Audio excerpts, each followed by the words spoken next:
Hey everyone, Ryan here, and welcome to my review of the LEGO Star Wars 2023 Chewbacca set. It was given set number 75371 with 2,319 pieces, one minifig included, not shown on the front of the box though, and it cost $200, making it a pretty expensive LEGO Star Wars set to not be a UCS or Master Builder Series set, but instead it kind of adds on to the laundry list of buildable characters that we have had throughout the past few years that really kicked off in 2008 with General Grievous. Now when this set first leaked, it was immediately made fun of for the look of its face, and in this review we're going to find out if the face is indeed that bad and if it's worth your $200 hard-earned dollars. Inside of the box we have the white style instruction manual. However, unlike previous sets with really bad renders, this one actually has a really good render, and it's a fun look with Chewbacca kind of peeking out from the side. Really not a needle mover on your purchase, but for a company that says only the best is good enough, it's what you expect. Now we've also got 17 numbered bags, and I'm typically very indifferent when it comes to the process of building a LEGO set. I find them to be generally enjoyable on a pretty even level across the board, no matter what it is. However, I really didn't like building this set. That dark brown color can just be really hard to see on instruction manuals, and just overall, this was a bit of a grueling build to knock out in one day. Maybe if you separated over multiple days or with multiple people, you'd have more fun, but I didn't have fun.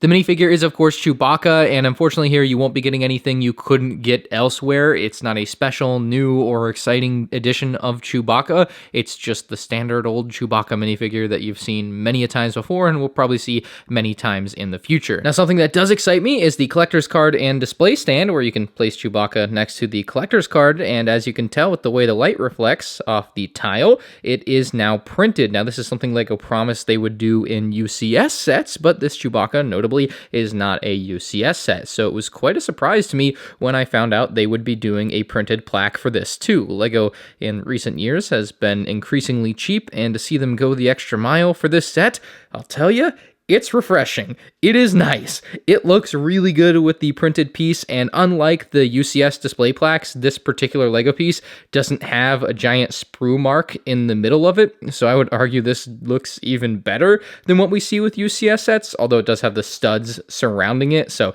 that's the trade-off there. But yeah, it's a pretty nice little side display stand thing that you can place alongside the Chewbacca buildable character we're going to take a look at now. Starting with the base, this thing is integral to keeping Chewbacca upright. He could not stand on his own, so this was absolutely necessary. And the black and gray color scheme is honestly a bit weird. Like, it's just got a couple gray accents at the back, and I don't really understand why it doesn't look the greatest with that. They also designed some cutouts into the stand, and I just think it looks a little bit weird. It's not like the cleanest look that they could have made. Now, the feet themselves are built onto the stand. However, the rest of the Chewbacca is attached via some ball joints, and then it is allowed to kind of lean forward, or at least the bottom half of the legs lean forward. And so the legs end up being very sturdy. As we move to the behind of Chewbacca, it was kind of hopeful that there would be a little something more than nothing, but unfortunately there is a whole lot of nothing. Maybe some people will get their own pieces and add a bit more depth to his rear, but as the set exists, LEGO didn't include it. Now, I think the bowcaster on this set is absolutely killer. It's basically perfectly scaled, and it's built into the arm of Chewbacca with kind of the hand wrapping around it. Now, they say the cloth strap was originally developed for the LEGO Ideas piano, so I think it's really interesting to see a part like that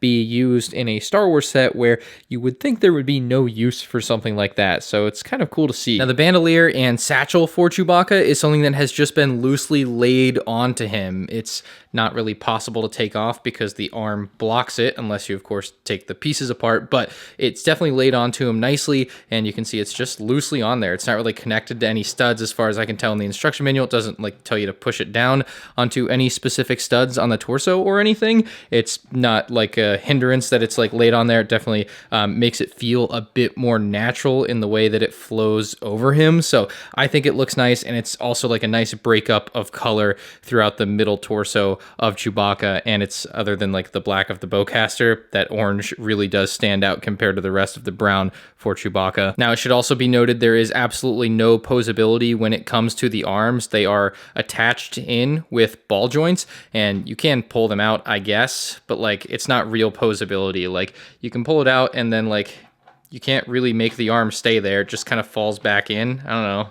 Maybe that's a funny, he's scratching his butt. I don't know. Is that like the way you can make it funny? Yeah. Technically, there's no posability, but that is like a really funny way to do it. Oh, and because I mentioned ball joints, LEGO totally tried to falsely advertise the ball joints on this set as being brown instead of gray. No, it's not a big deal, but if it wasn't a big deal, why would LEGO try to lie to its customers again? Now, the most controversial part of this Chewbacca is absolutely the face. Many people say it looks like it's straight out of Five Nights at Freddy's, and I can definitely see that. It's wild looking to me. Now, I think the designer Caesar did the best he could with what he had, but I don't think there was any way to avoid something like this looking funny. It reminds me of when the Porg got released back in 2018, and everyone kind of thought that looked goofy. There was just no way around trying to make a real life, human-ish character in Chewbacca look good in a big Lego form like this. It just wasn't gonna happen, no matter what. It was gonna look funny, so I don't really knock the set for it looking funny. In fact, I think it's actually helped this set